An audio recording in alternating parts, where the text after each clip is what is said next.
oh, the villains are actually just misunderstood and they're actually the good guys. I hate the trope. Just let it die. No.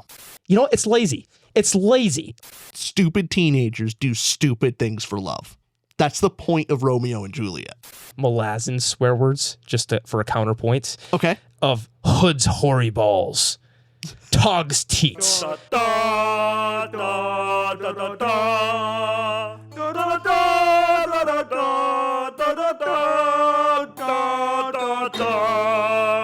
Howdy, welcome back to the Ramble episode. I'm one of your hosts, Austin. I'm your other host, Richard. I love doing these kind of aside videos, the ones that people can actually watch. Because often we do an obscure book review about the Plutonic arc in book 3 of the Allegory of the Cave. That almost doesn't make sense. I almost had something there. You were real close. Plato's Allegory of the Cave, whatever. I got what you made references. So today we're roasting book cliches. This is almost a continuation of another episode where we had a video titled 77 readers submitted us the worst book cliches, and we're continuing from that list. We tackled 9 in that other video. We'll have that linked in the description if you want to see. It's not a prerequisite to watch this one. We're just going to talk about more cliches that you, the audience, submitted to us on Instagram. We did it on a community post on YouTube. So check us out on those. Like Instagram's mostly where we always post this stuff too. Mm-hmm. Check us to Ramble there if you want to submit future stuff. And we prioritize our patrons, of course, on the top of that list. So you get second, fiddle always. Okay. That is true. We have to prioritize, daddy paying us. Yes. We have many daddies. Many daddies. So for Rich, I have 9 other cliches added. I have more we can get to, but I assume with our yapping, we'll probably only get to 9. That's ambitious. Hey, last time we did a video of we're gonna respond to like 5 comments. We got to 1. So that's my favorite video we've ever done. That was so much fun. Okay, just to clear the record, I know in that video said I'm excited. We'll post the link to that video. Can you give the context of what the video is? Got it. Because if they haven't we did seen a video where we're responding to 1-star review of the Sword of Kaigen. And it goes through, and it was a lot of fun.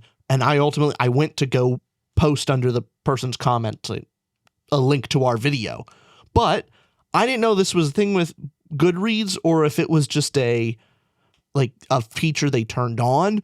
But you have to be friends with them to comment on their review. I didn't know that was a thing. Other people may. I don't know.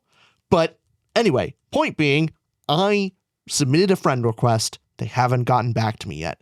As soon as they do, I will link the video. But how lame is that? Imagine we had to be friends with these guys in chat for them to comment. God. We'd have no comments. I'm friends with none of them. And I'm saying that at the same time, our YouTube comments, you guys are overly positive sometimes to us. It's weird. It feels off because our patron members are mean. Yes. They pay money to us so they can be mean. And so it's weird that when we go to YouTube, everyone's so nice. So yeah, they get indoctrinated to be mean if they ever join the book club stuff. So that always happens. I do like going to the new members chat because they're positive. They seem so happy to talk to us. And it's like, oh, that's nice. They still like us. Then they age. They get start into that. To realize. They get into that 3-month group, and then they just and then people have been there a year. Oh, they hate us. Just forget it. Yeah. They left the Patreon running. They forgot. So we're already we're not getting to 9 comments. I don't think it's happening. Nine cliches. That's why I have the most important ones first. Got it. The very first cliche. This video will get progressively worse as it goes. Just so you know. There's no wait till the end of the episode. No. Once you hear the first 2, you go ahead and click this on. Is horrible. It's horrible for attention. Actually, you should. Yeah, it gets worse. That's a great pitch. I didn't even try to weave it in a little bit. I just went straight. Let's get our good ones out of the way. People have things to do. Let's go first one. Okay.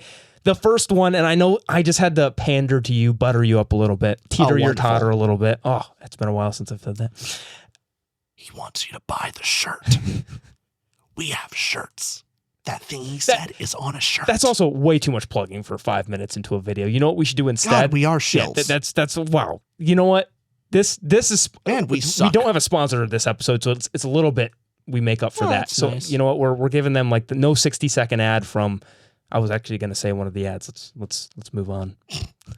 Just give it. Okay. Keep delaying. The first one, actually, we just fell victim of this. The villain redemption, the morally gray villains cliche.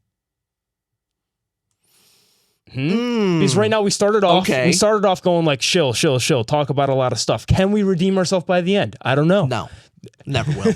We're villains. I like a good. I'm pandering to you with this one because this is the villain redemption, morally gray villain trope. The cliche. Let me emphasize cliche because tropes exist, but cliche. What do you think about the redeeming villain, Wicked? Okay. I just saw Wicked. It's a great movie. It's a great movie. Specifically Wicked. If we're just talking about Wicked. Just talking about that. Wicked's good. It's a good musical, guys. Like, the music's fire. The story's actually fun. Like, the acting from Broadway and also the movie's good. Like all that. Yeah. I hate the trend it started. The rest of everything else that followed of Maleficent or, well, God, whatever. But just, the villains are actually just misunderstood and they're actually the good guys. I hate the trope. Just let it die. No.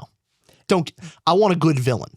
These commenters agree with Gilly messaged us on Instagram saying, morally gray villains, I don't want peace, I want the hate. Yeah.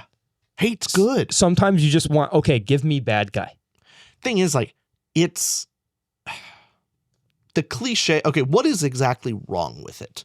Because I think it's a fun trope when done well, but I think it's hard because you balance that line of a writer will try and make it go out of their way of like, oh, this is actually a gray villain where they're not really villainous. They're just edgy, and edgy characters are just like, ugh, boring.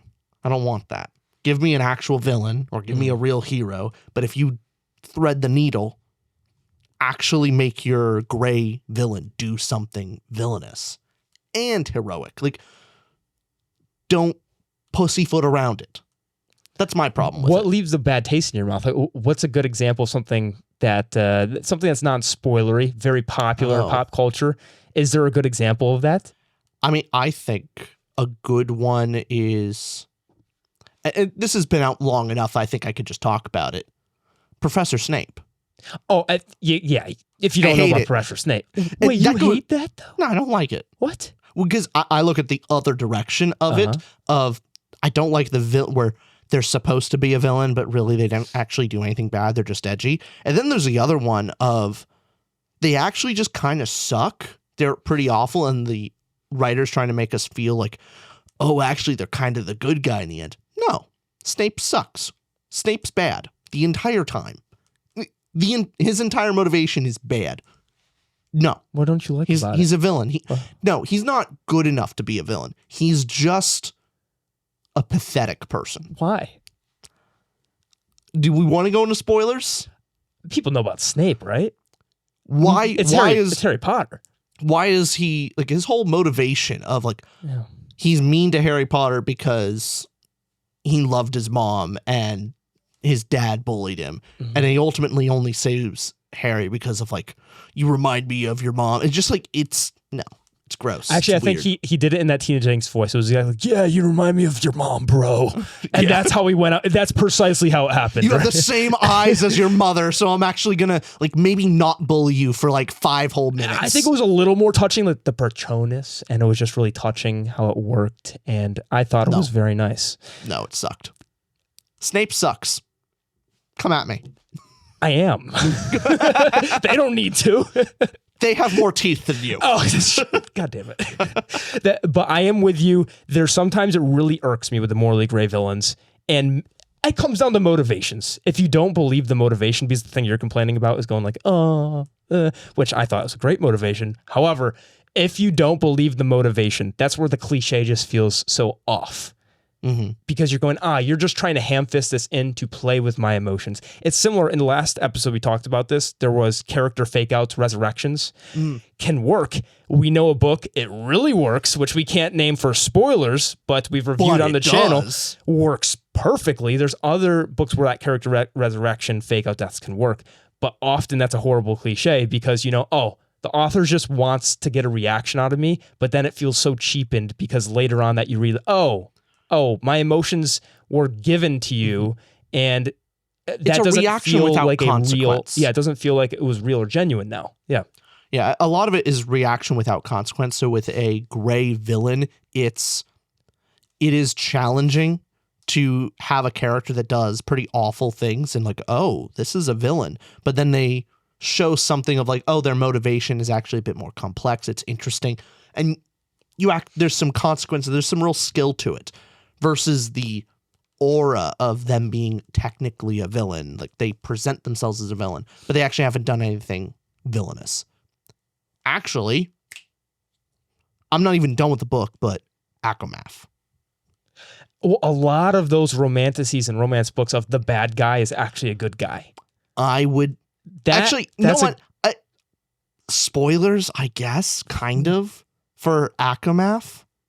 I'm not even really giving a spoiler, but like I would like it if Rysand was actually somewhat villainous. Like he does something wrong, anything wrong. That's often the problem. Then you go hard in the paint of making the person look as good as possible. But yet everyone's like, oh, he's such a bad boy. He's such a villain. Like, no, he ain't. That's a big part of this where the cliche goes wrong. A lot of those stories can get frustrating because it's, where it's going to. Bad boy persona, but behind the light treats everybody well. And honestly, we read some light stuff on Pride and Prejudice, but there's some stuff that happens in there too. But Pride and Prejudice, Mr. Darcy is great. He's got some elegance to him. I'm a big Mr. Darcy stan. I'm here to say, like, I never got romance books until Pride and Prejudice. That's when you understood. I got it. I was like, I'm into it now. I'm actually on board with the romance. I think that's never happened to me before. This episode, I think, is coming out one episode before we have our Pride and Prejudice review as well. So I'm just spoiling everything out. All my thoughts. No, that's books. Okay. That's okay. It's a tease. It's just it's a teaser. Them. Yes. Okay. Right. But that covers, I think, the morally gray villains, villain reduction. We're gonna keep doing the best we can to not spoil things and give spoiler warnings. But so far, I'm not doing a good job with it. Well, it was Akamath a little bit. You gave a warning there. Pride and Prejudice. You had 250 years. You've had 200. And also, I say years. I like a character.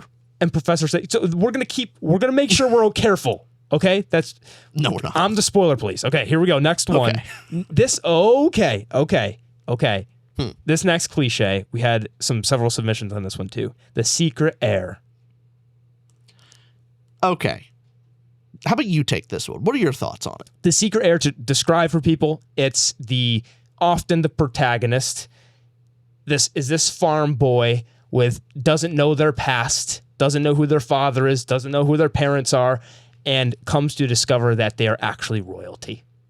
And you see it often in your classic fantasies. You see it a lot there. Mm-hmm. And it can happen in different cases too.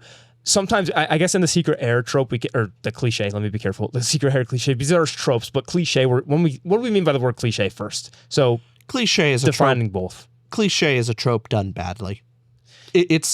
Cliche is basically taking all the surface level version of a trope without giving any of the substance that makes the trope actually long lasting and impactful as it is. And that's the definition we're using here. We know there's more specific ones, but that's the word we're using here. So to help describe that. But a hollow trope, a cliche. Yeah, I like that. Mm-hmm. I like that. So with the Secret Heir, it could also be just not exactly your royalty, but secret as in your dad is an alien. Your dad is a god, like Percy Jackson.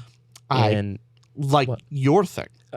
Yes. Mm-hmm. Yes. Which actually is not even a spoiler. That's from page 1, book 1, chapter 1. So it's not. I was worried we're gonna have to ask Nick. No, not at all. That's part of the blurb of the book. Got it. His dad's an alien. And it's purposely so. I purposely made that a point too, because to me, it's not interesting discovering that. Gotcha.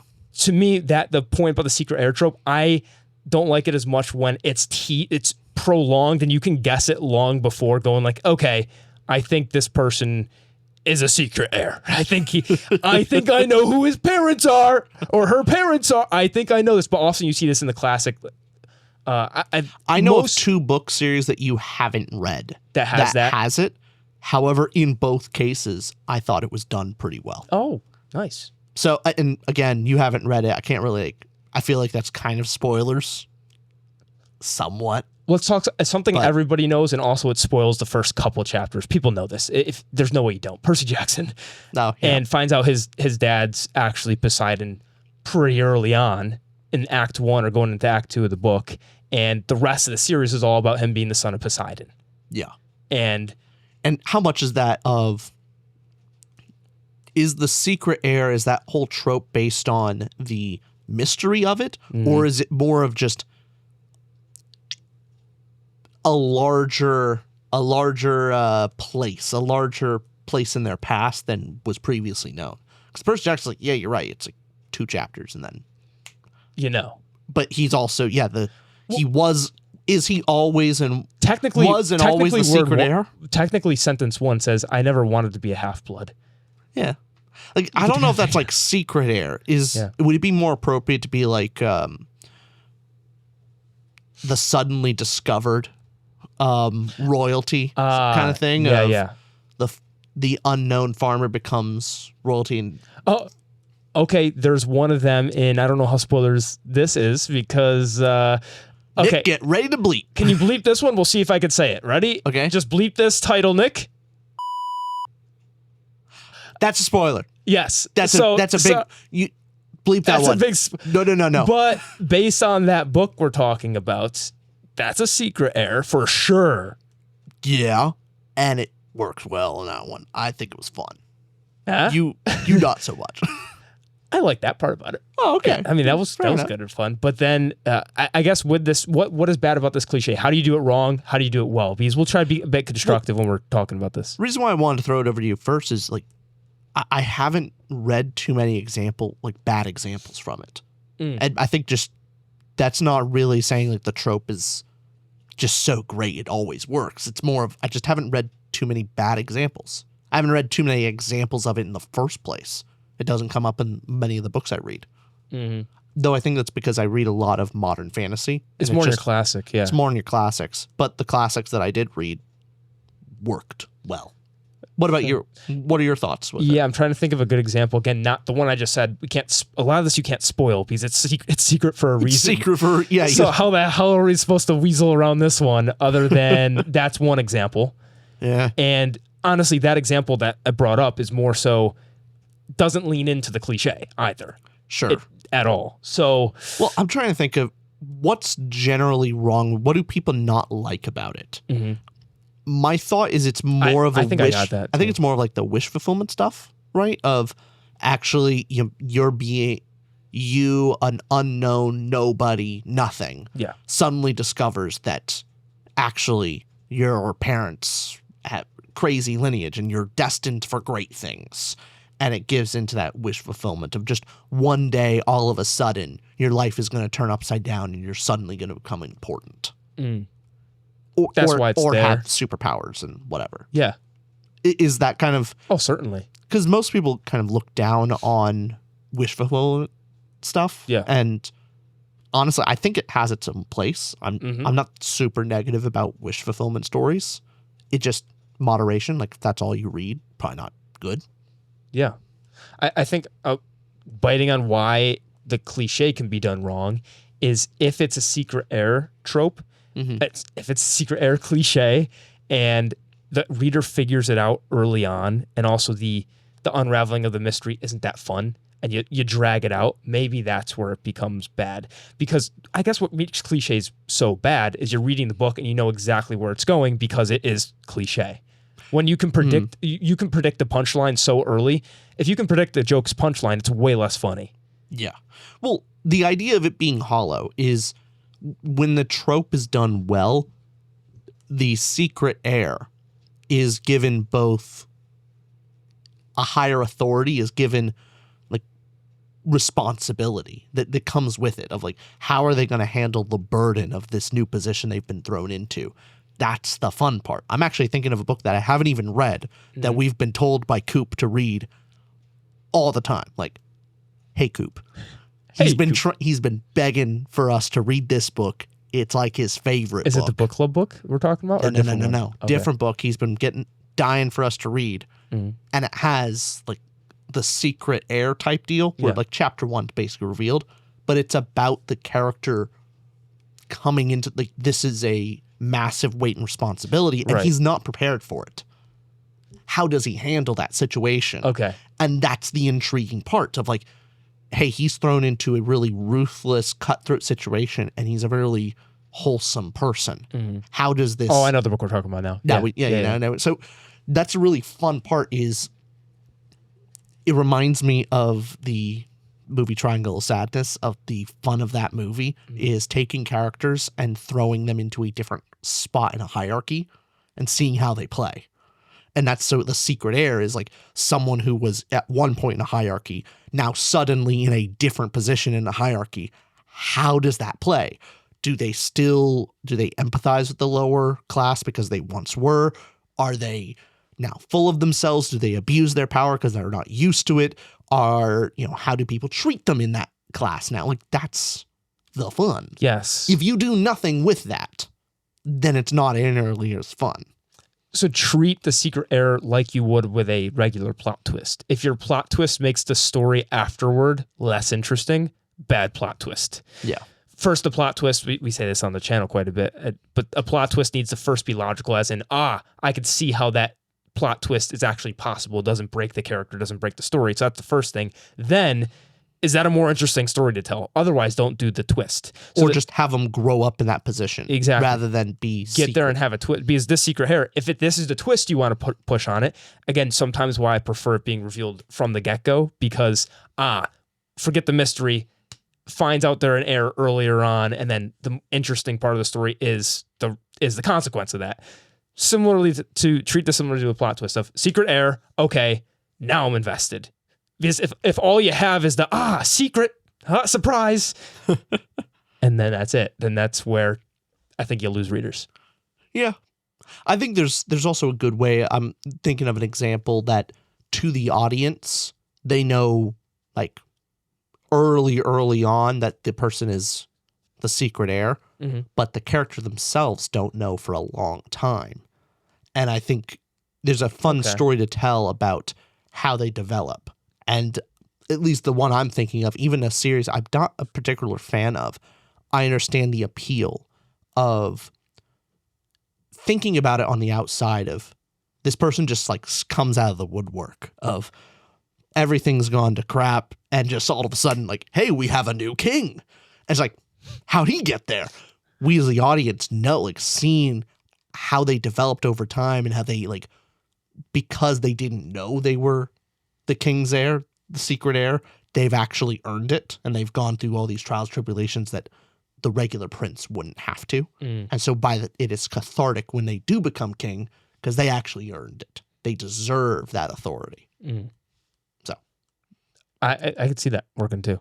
Yeah. Nice. Okay. So that was not much of a roast, was it? No, it was more of that was too constructive. Next one we're going to roast for sure. This one, I hate this one. Okay. This is where this one sucks. I'll be sure to like it. In the previous cliche episode, a couple of the ones we hated the most, we both hate the typical, the young, smart, and competent, angsty teen who's smarter than all the older people. That one. We also have, there's a couple like that. There's the miscommunication, the won't kill bad guys, but kills everyone in their way until it comes to the ultimate villain. Those were some of our least favorite in the last one. Yeah. I'm curious if this one tops it for you. Okay. It was all a dream cliche. I'll be honest, this one doesn't bother me nearly as much. Interesting. So another not roast session for this one. Let's have you start off. Why? Because I know you hate it. Yeah. And what do you hate about it? Like, so you don't just hate the cliche. I think you're saying you just hate the trope too. The idea in general sucks because I'm already in fantasy. This is already dream world. I don't need to be reminded it's a dream about a dream. Yes, there's your Princess Bride where it sets up and goes, hey, I'm going to tell you a story. Yeah. And it's set up, I'm reading a little story about Princess Bride, and at the end, so you know it's a story, the grandfather's telling the kid, etc. But it was all a dream just goes, I just invested all that time and it's not real. Oh, okay. the suspension of disbelief is make me believe this is real, and then don't remind me that it was all a dream. I'm saying that and thinking of an example that I loved from a film that was actually brilliant. Oh my God. I almost don't want, because that's a spoiler, but it literally makes the film genius. Okay, I'm thinking of an example where it works. Damn it. Hold on. See, here's the thing. The wonderful thing about this is I can mute ourselves so the editor doesn't have to do the work. Okay. Here it is. It is. Yeah. Got it. That movie. Got it. That movie. You haven't seen it yet. I don't think. No. But the ending just goes, it all puts the pieces together. Maybe that's what it is. Because it's all a dream sequence at the end. If it puts the whole story in context and goes, that's the only ending that would make sense. Like that puts a bow tie on it and you feel satisfied and great. Wonderful.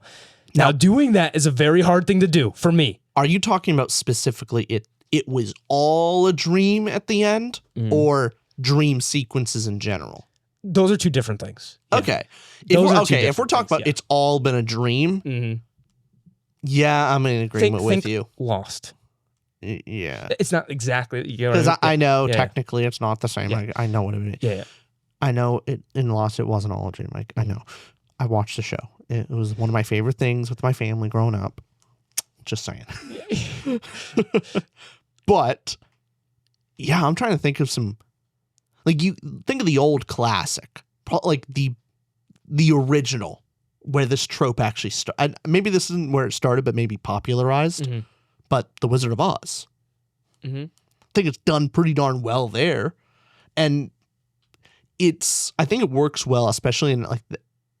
Think about what that whole thing does is it actually makes the whole story more real. Like it is a fantasy of we're not supposed to believe that all of these characters are particularly real. It is a dream. But then the fact that it was a dream makes all the things that happened to Dorothy real. Like, oh, she's a real character. This isn't just some like fantasy. She had these dreams and went through this whole emotional journey. I don't know. It works. It's the same thing with Alice in Wonderland. And that one's a little bit more absurd and like you don't know, but yeah. And with Wizard of Oz, you see the tornado in the beginning and you know you're going into this wizard land. You're going down the Yellow Brick Road. You don't particularly know. Maybe that's just because pop culture, we knew that going in. So a little biased because I wasn't going in there fresh. Or actually it was a book before a movie anyway. So who knows? Yeah. Maybe the book's a little different. From my memory of it, it's not clear that it was a dream in the beginning. It was not clear. Okay. Like, really? No, she's whisked away to Oz. And maybe I'm just misremembering. Then at the end, it's like, oh, this actually was a whole dream. Got it. You know, I'll be honest. Wizard of Oz isn't my favorite anyways. So your favorite, I understand. The best version of The Wizard of Oz is The Wiz. Which I still haven't seen. I gotta show you, man. It's so good. Okay. I love the music. By the way, PSA to all people, find out a way to I don't know what streaming platform it's on. I wouldn't be surprised if it's on none of them. It's one of those movies. But The Wiz is it is a black version of The Wizard of Oz. Michael Jackson Michael Jackson is the Scarecrow. And it's so good. The music is awesome. Does he sing? He does. Then and he's I'll watch it. He's the best singer in the cast, obviously. Yeah. It's so much fun. I still have the get on down the road song is in my head all the time. Get on down the road. Da, da, da, da, da. It's fun. I love it. You're telling me it's pure cinema right there. It's pure cinema. Hey, what if The Wizard of Oz but Motown? It's awesome. You haven't watched Wicked yet, the movie? Not the movie. I've seen the Broadway play. The movie, Ariana Grande, and I think it's Cynthia. I forget the other actress's name. Let's see. Wicked actresses. Let me just double check. But that's it. Yeah, Cynthia Erivo. Ariana Grande and Cynthia. So Cynthia was playing the witch, and Ariana was playing the princess, the queen of the nice witch. The other princess witch. I think it's person. Like Is it still Witch of the North or something? Something like that. But surprisingly, Ariana, phenomenal singer, but she killed it as an actress. She she was a great actress. I was going, oh, and she was also in Nickelodeon shows as well. So I know she has some background acting. But then Cynthia, surprisingly, might have been the better singer than Ariana. Oh. So it was flipped where Ariana might have had the better acting, but Cynthia had the better singing. And I was going, oh, this is... And it was really fun. Well, also, the pet peeve of mine is movie studios keep hiring non-singers for musical roles. Gotta get a singer. Get a singer. Or Ariana Grande can actually sing. So like it makes Ryan sense Gosling. to hire. He can do it all. He can't do it. He can do it all. Just don't he can do no wrong. Don't touch my man's, okay? Ryan Gosling can do no wrong. But talking about It Was All a Dream, the end of it, if it just, again, takes away all of your investment, which it's a very risky thing to do. You're right, Wizard of Oz doesn't do it poorly as well. Wizard of Oz is a good example of that. I am even more averse to general dream sequences, which I know you like your Wheel of Time's got plenty of those. They got plenty. Yeah, got plenty.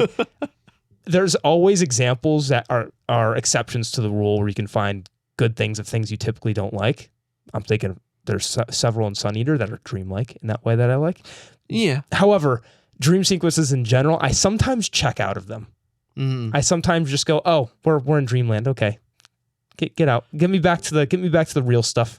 When it's done well, it's supposed to be a dream sequence is normally supposed to be reflective. Yep. Of the character is supposed to reflect on themselves in there and see something that their subconscious is showing them, or see something that they wouldn't really be able to confront in real life. Or if the story is supposed to be more realistic and we want to add a little bit more fantastical. Like there's a reason why I don't think Discworld could have and it doesn't need a dream sequence. It's already ridiculous. You know, I'll also but add on, it doesn't, because he weaves in his plot so perfectly, he doesn't need the excuse of a dream sequence to go, oh, I couldn't fit this in the normal plot. You know, it's lazy. It's lazy. There's plenty. We do have to roast We these have to things. roast it. We're not roasting any of them. No, we have to lean in. And the thing I sometimes just don't like about it is yes, there's dream sequences that work. However, to what me, do we not like? To me, when I read a dream sequence, I go, oh, this is clearly a scene that you're able to write, and all rules are off the table. You can implement a dream sequence whenever. Characters go to sleep all the time. Any night could be a dream sequence. Just get me in the story. I've had enough. I'm done. Fair enough. Good. It sucks. Terrible. Never do it again. I have one I can't roast. This next one I just can't do. I can't roast this. I promise to start with the roasting and then give the praise. Fantasy swear words cliche. Damn, that stuff's good. I like that one.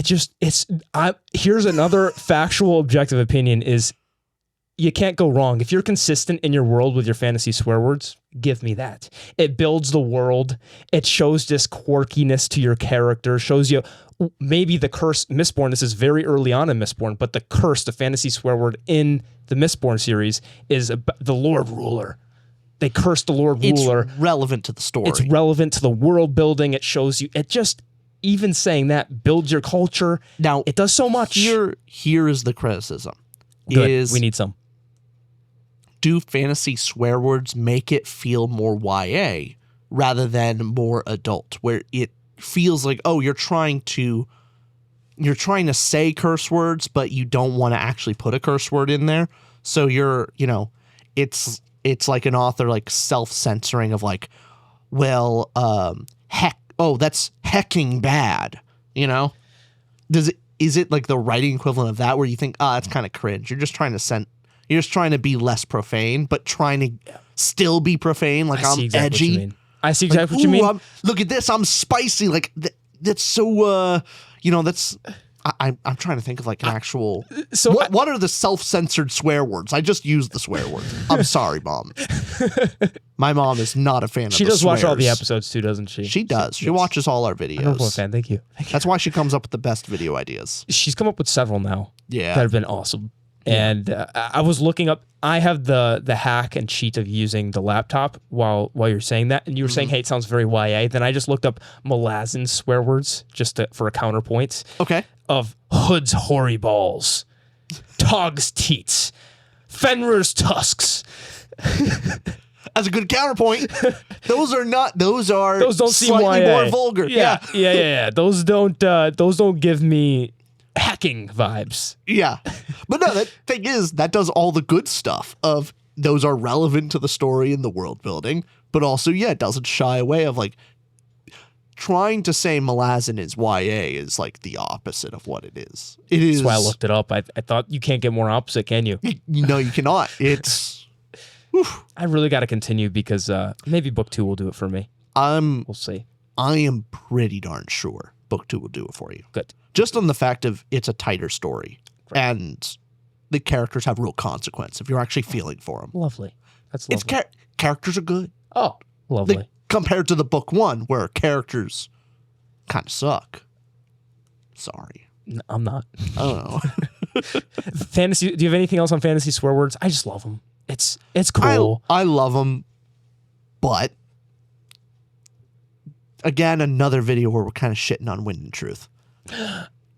You know what I mean? But don't spoil it. It is a book 5, so I'm not giving any like real spoilers. It's just the combination of if you start using the fantasy swear words all throughout of it, and like it's consistent, cool. It's then when you start adding regular swear words and regular profanity words alongside it, it just doesn't gel well. Oh, you can do it wrong for sure. Yeah, I think that's the time where it's like, okay, then why do you have these fantasy swear words if you're just going to use regular ones? Give me stormin'. Yeah. Storms. It's great. It's great. It connects the world. It's cool. I love storms. Don't abandon that. No. Yeah. Next one. Darn. The next it always cliche comes back to Wind and Truth. This is cliche number 5. We're actually doing pretty good on these. Cliche 5 is the religion is evil, malicious, ignorant cliche. I'm just tired of it. I know you don't like this one. Heart of the Paint. This one you see often too, because sometimes does it feel lazy? That's the thing. It's just boring at this point. Like, I get it. Big institution. Religious intolerance. Like, I get it. I understand. But I'm bored.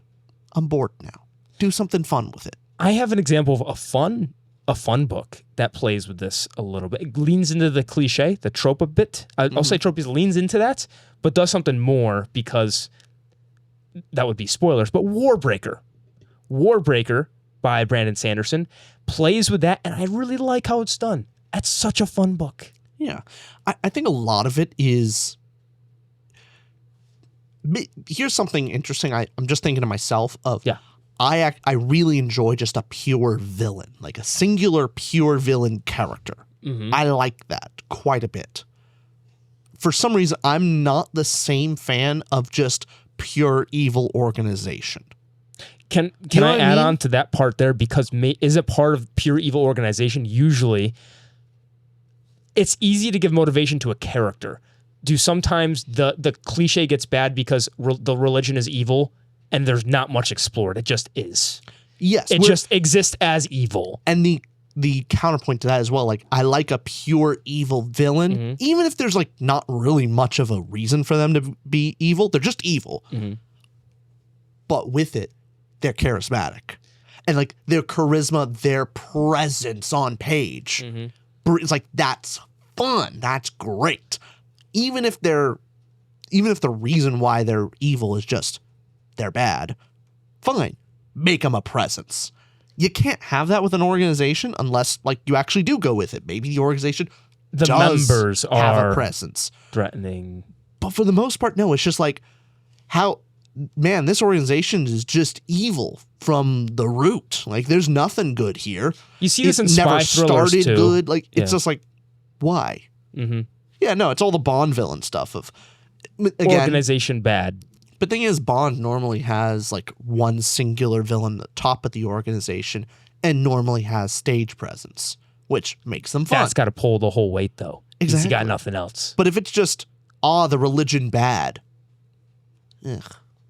Give you some teeth. The amount of time, like, the people, for some reason, the kind of revisionist history of like, churches around the world throughout history have never done any good ever. That's what it feels like with most of like the fantasy sci-fi books that talk about that. Leaning into that. It's like, no, you don't understand it. It's like all of history. Like we would not have the society that we have today, the ideas about like religious tolerance without like Christianity, like us living here in the United States. The Western culture is heavily based in Judeo-Christian values. Now that we've largely moved away, but that's the origin of it. To just completely, no, Christian church just all sucks. It's like, So that's what you read into when you hit evil religion in a book? Because it's always the Catholic Church. It always is that. It's never anything else. It's just Catholic Church. Well, also the books we're reading. That's all it is. Are English literature usually. True. We're reading our selection of books as people who are influenced by Western culture. Yeah. And often when we do read books that are outside of that, I often find it's very different. When we do some books by Ken Liu, Grace of Kings, or, we throw in more, if we throw in more books like that, I don't notice that as much in those books. Do you think it's specifically a certain type of author writes like this? Yeah. Because, for example, you have Terry Pratchett, atheist, and he wrote Small Gods. Yeah. And you'd think that it would be portrayed in a way you wouldn't like it, but it ends up being a compelling book about faith and agnostic atheism at the same time. Yeah, it just makes it interesting rather than just bunch of prudes not letting anybody have fun. Footloose. Yeah. Which you don't want the religion to be footloose. I don't want the religion to be footloose. That's the summary it's here. Boring. Make it a little bit more complex, add some, and you're a world building guy too. So the more simple it is, you're going, give me something. And especially, maybe that's a part of it too, because religion is, whether you're of faith or not, religion is such an integral part of the human experience, or faith in something, superstitions are, and religious organizations are just a big part of our actual world and its building. So when you see it in a book, and if you're going to make it a large presence, if it's a focus in your book especially, you should probably put some heart into why did it start? What are the good and bad things it's doing? It's things like that. Yeah, completely agree. Yeah. At this point, even if it's done technically well, I'm just bored with the trope in general. How about this next one? Go ahead. See, we actually roasted kind of one. Yeah. This next one. We were negative. This is a cliche.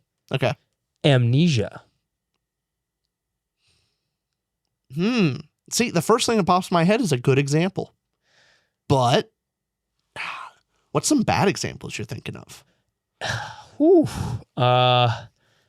Because I got one. Go ahead. Yep. It happens in a scene. This is not big spoilers. It happens in a scene in Kings of the Wild.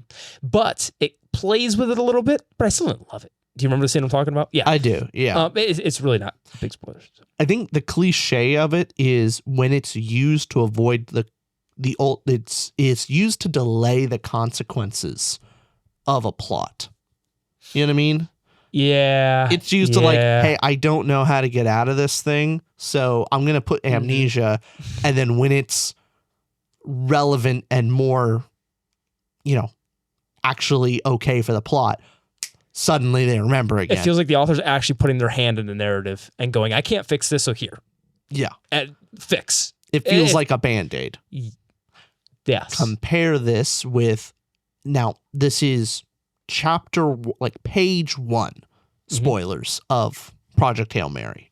I'm not considering this spoilers. I haven't read it, so I'll be very upset. If it's beyond page you're 1, on the first page. If it's on page 2, I'll be pissed. The amnesia factor is well integrated through the story, and it is relevant to the character's development. Okay. And it is handled with, it is not a author doesn't know what he's doing. It's purposeful. It is purposeful, and by the end of it, it's more interesting that the amnesia was there in the first place. And you go, oh, wow, this wouldn't have happened the way it did if they remembered. It was integral that they did have amnesia, and it was fun. Super well handled. One of my favorite examples of amnesia handled well. I hope as well, our buddy, I don't know if he wants me to say his name on here because he goes by a pen name as well. Our buddy who's writing his second book. The second book he finished is all about the amnesia trope. Oh, and it's this soldier who wakes up and forgets who he is. And it's better than his first book too. So he's improving. But I don't want to say his, you know who I'm talking about. In case he doesn't want saying his name. Because doing pen names and all that. But yeah, he's doing an amnesia trope book, but from the get-go, it's starting with that's the focus of the book. Again, is that sometimes where you can get a little bit more lenient? Because you're saying Project Hail Mary starts from the get-go with that. If you introduce it later, does it seem lazier? Is Amnesia one of those things that early on it's got to be? Oh, here's one. 50 First Dates, the movie with Adam Sandler. I don't remember that one. The whole concept is Adam Sandler's dating this woman. Oh my God, actress's name. Oh, you're all gonna kill me. You're all 50 First Dates. I've never seen the movie. Never. I'm just going Sandra Bullock. No. Darn, that was a stab in the dark. God. Oh my goodness. She's Drew Barrymore. But Adam Sandler, 50 First Dates. She has a memory loss condition where every day she wakes up and can't remember who she is. So Adam Sandler has to go on first dates with her all the time, learns more about her, and it plays into the amnesia trope of she just can't remember. And so you see them falling in love every day again. And it's just cool rom-com type of stuff. It's just neat. And another one you could say, a film of Groundhog's Day. It's not that our main character has amnesia, but the day starts over and over again. So it's the world has amnesia, just the days repeat. So you can play with it if it's the point of the story and it seems less lazy. But then when you throw it in there as a Band-Aid, no.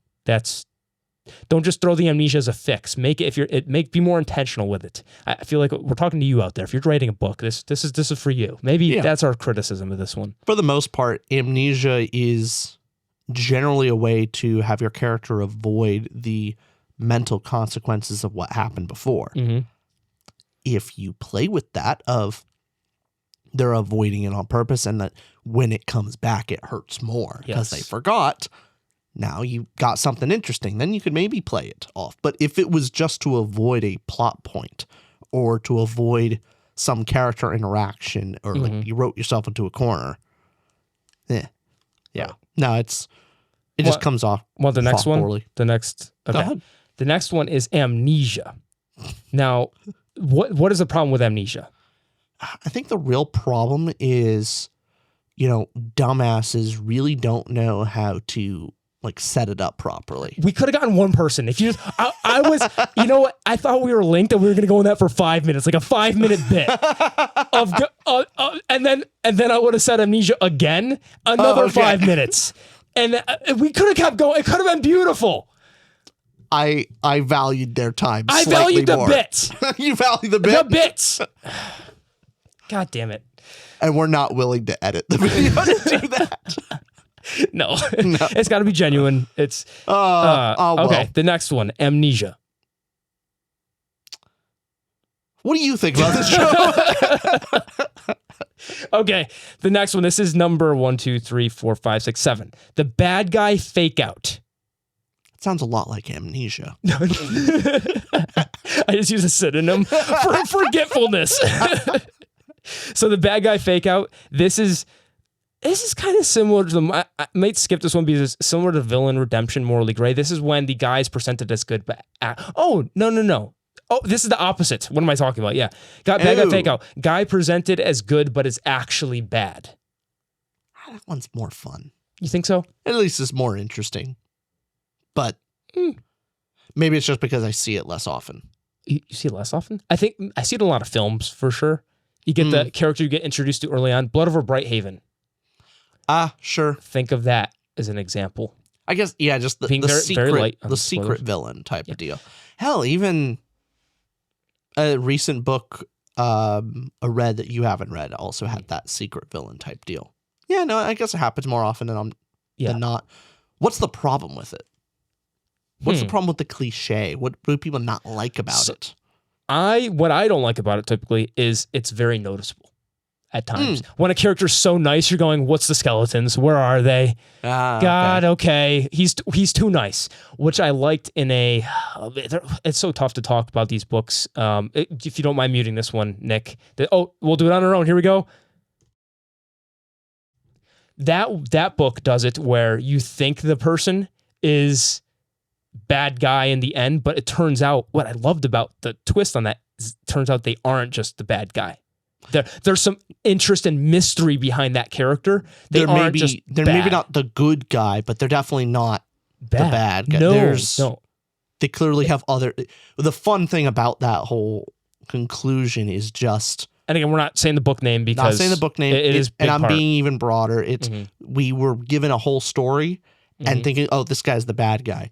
But then by the end you go, oh no, this whole situation is much larger than this petty conflict we're kind of following. Yeah.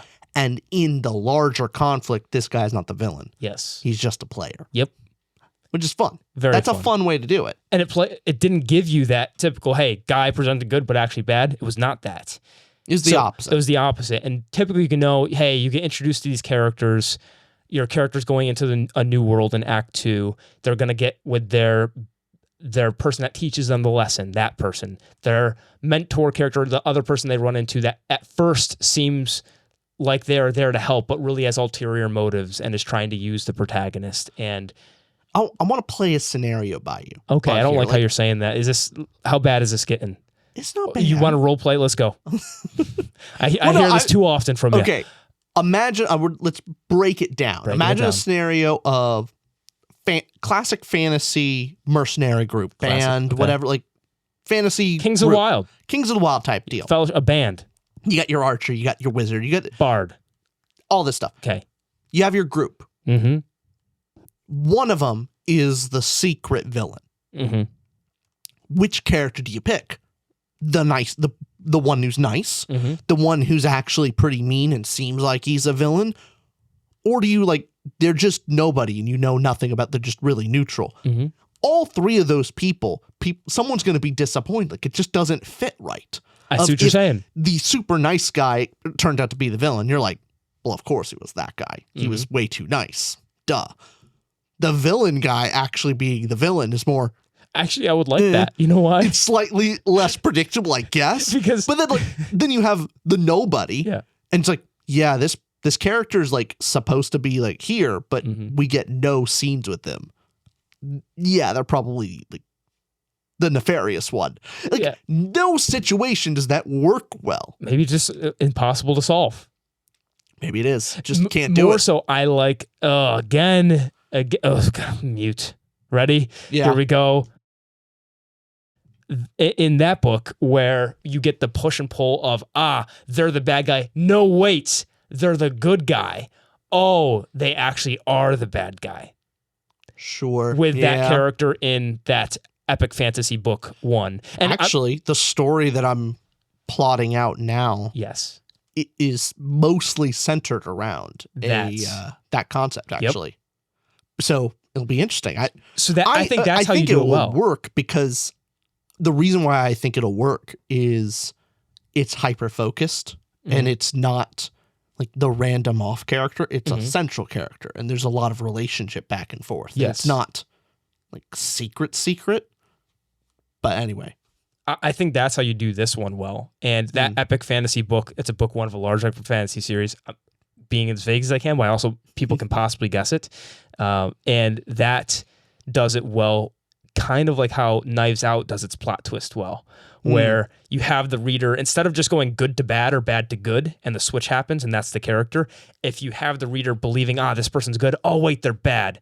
Oh, no, wait, they're actually good, because you see both sides of them, and you feel like you have to pick a side and then go, oh, I don't know which way this character's going. And so if you do 3 points of their arc, I think that works for all those. You know how you're talking about the nice guy and the bad guy? Yeah. If nice guy turns out, oh, damn, he's bad. Turns out in the end, oh, no, wait, he was actually nice. You go, I knew it all along. Yes, it feels like a mini redemption. And then the bad guy, oh, wait, he's really good. Which is an example we're talking about. He's actually a good guy. Holy crap, I was wrong about him.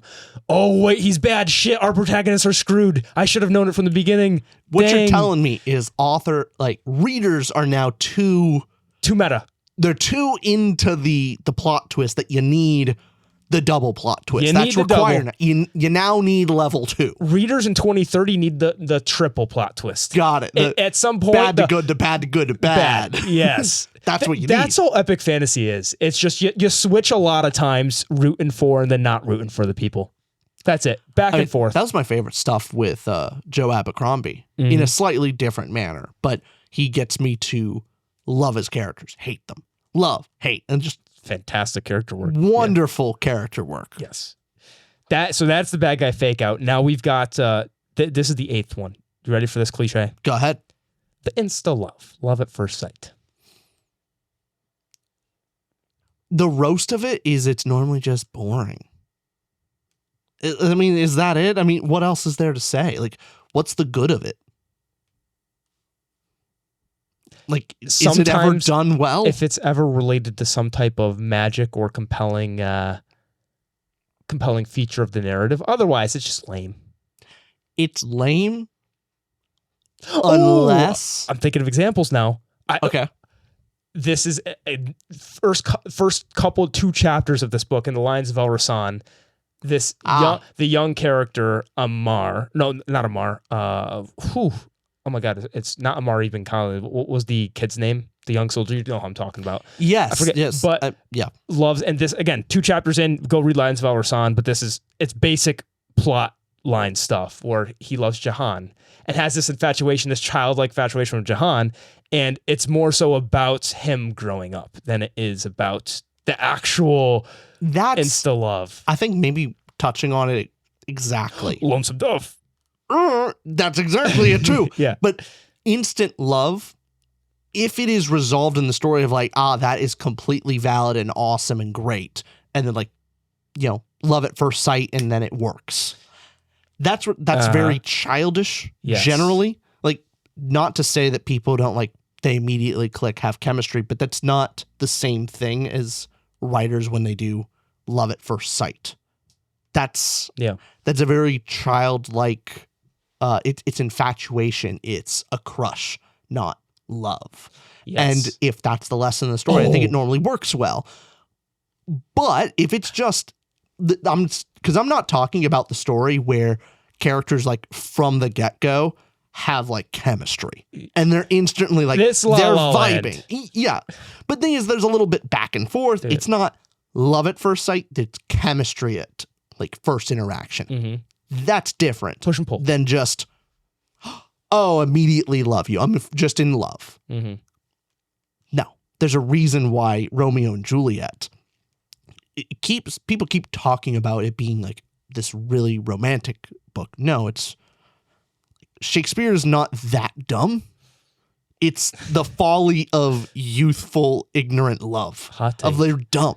Like, the point is young, dumb love. Mm-hmm. Like, stupid teenagers do stupid things for love. That's the point of Romeo and Juliet. Tell me I'm wrong here. It's just... Yeah.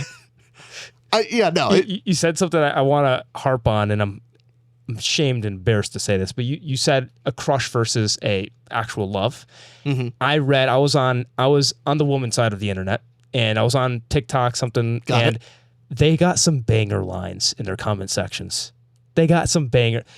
You're all doing great out there. I was reading, I don't know, who knows? It was maybe because of all the wedding stuff I'm looking at with Nicole and stuff's coming up, and I'm going, what kind of color is that? Right? And so all of a sudden I'm looking at I'm getting real into periwinkle right now.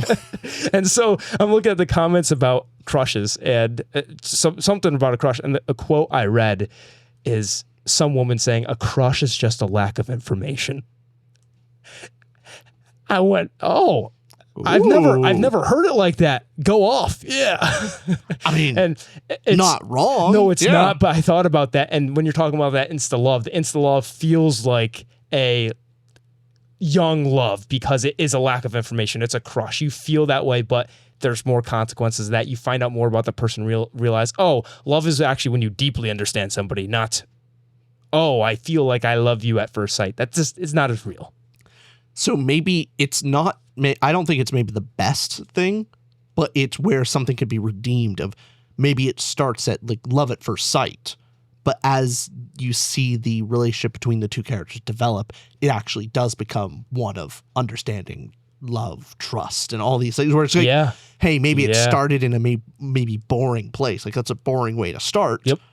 But it developed well. I'm like, that actually is love rather than just love at first sight. Will they, won't they the entire time. And at the very last end of the book, they got together. Hey, fine. Or there's a lesson to be learned and it doesn't happen. Lonesome Dove characters. Yeah. I thought there was nothing to that, but we ended up making something out of that. I'm glad Hey, we look, talked about it. All this time of reading Akamath and Pride and Prejudice is coming in handy. Hell yeah. Yeah, we're becoming knowledgeable. we're starting to understand. 2 books in, and we're getting the zeitgeist. We did Fourth Wing. We did Fourth Wing and the first ACOTAR book. So 3 books in. a whole. You know what's sad?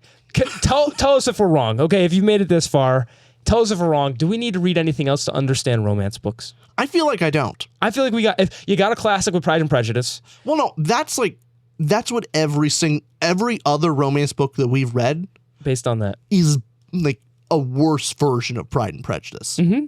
Like it just, I get it. I don't need any more examples. I got the best one. Why do I need all these cheap No more. competitors? Nope. The same argument of, I've read Lord of the Rings. Why do the you hell need am Wheel of Time? Why do I need Wheel of Time? Fair. Well, I got the last cliche for you. Okay. Dragons. Nah, they're just wrong. Dragons are cool. Dragons are cool. Dragons are Dragons are great. except is that a spoiler? When Dragons Are Done Poorly, the book that we're both thinking about. Oh. Is that a spoiler? No. No, Thousand Deaths of Arthur Ben. No, that's slightly better than the one I'm thinking of. Oh. Fourth Wing? No. I like it. Fourth Wing's fine with the It's Dragons. fine. No, we're both thinking it. Oh my goodness. Which one are you talking about now? Are you going We both with- don't like it. We both don't. Oh. Is that a spoiler? It's at the end of the book, but it's also Yeah, keep it back. But Fine. now I understand. yeah, because Thousand Deaths of Arthur Ben, that was actually the best part. Is the dragons. That's actually true. Yeah. That was like Dragons that's usually creative. elevate. Yeah, generally. Generally do. When does it not though? Like, we'll try and take it serious. Why don't people like it? Why do they think it's a cliche? You see it everywhere. Sometimes in your Dragon Rider fantasy, often the only thing pulling the weight is dragons. And so if all you have is dragons, you're really riding on the thing that people love. So it's almost so good of a cliche that it's a bad cliche in that way of you can lean on that armrest too much to where your chair collapses. If you're just going dragons, and then forget, you need characters, you need a reason for the dragons, etc. A lot of those copycat type of books. They're a big element, and if they can either be somewhat ignored or overused, because then once you have dragons in the story, like then a plot moment happens, like, well, why didn't they just use the dragons Or to the solve eagles. it? Right. It's different. It is different. It's different. There's a reason they didn't use the eagles. Because that would have been a boring story. That's the true reason. You had a whole rant video on that way early in the pod. Do you remember? I do. Defending the eagles. Yeah. It was a great defense. It was. But I think that's why dragons can often, if you rely too hard on them. If that's just all you all got. it is, of like, oh, really? You're a dragon rider, and you get special powers when you bond with your dragon. Seen that before? I've seen that a lot. Exactly. That's a lot. It happens. Yes. Your I Aragons. would very much like the story of dragon riders, but like honestly, How to Train Your Dragon. It's great. They're actually just dragon and rider, and like they don't need special powers. Yeah, it's the best dragon rider story. What about it's the last dragon egg? It's the last dragon egg ever, and our protagonist has to have is being called. He is the dragon rider. Mm-hmm. The egg hatches, and he pushed because of his connection with the dragon dies, and it's him living with the consequences of being the last dragon killer.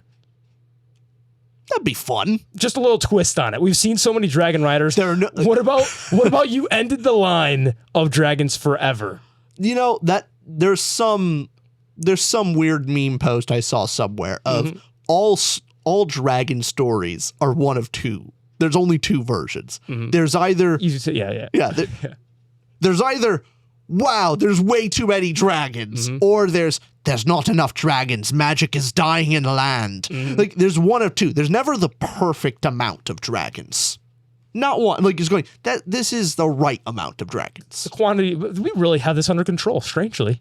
Yeah, it's either there's so many dragons, there's too many, and like humanity is the last dying ember of the dragons kind of overrunning, or it's like the mysterious dragons.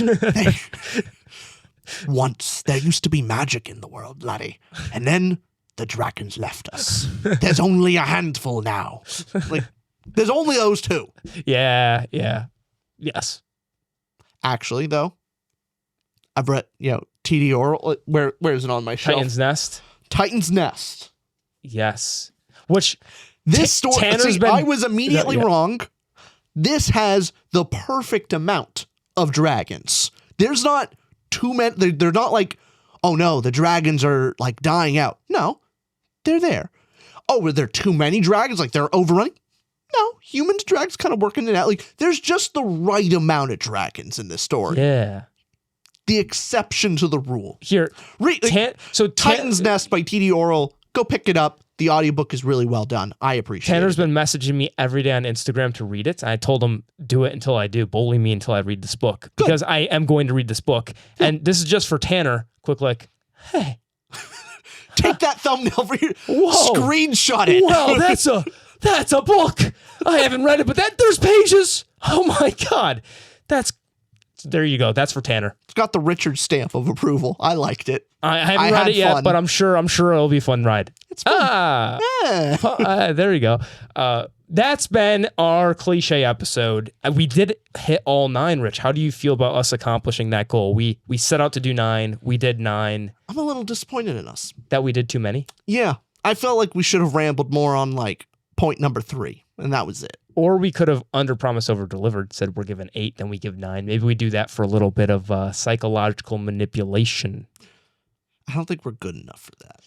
No, also, that's a lot of... We can't do that. A lot of thought. If you guys like this episode, go ahead, let us know what your least favorite cliche, or maybe your favorite cliches and tropes are down below. We'll see you next episode with, I believe it's Pride and Prejudice. Yep. That's the next video we're recording right after this. I get some tea. Okay, I'll get tea with you. All right, bye, everybody. Bye, y'all.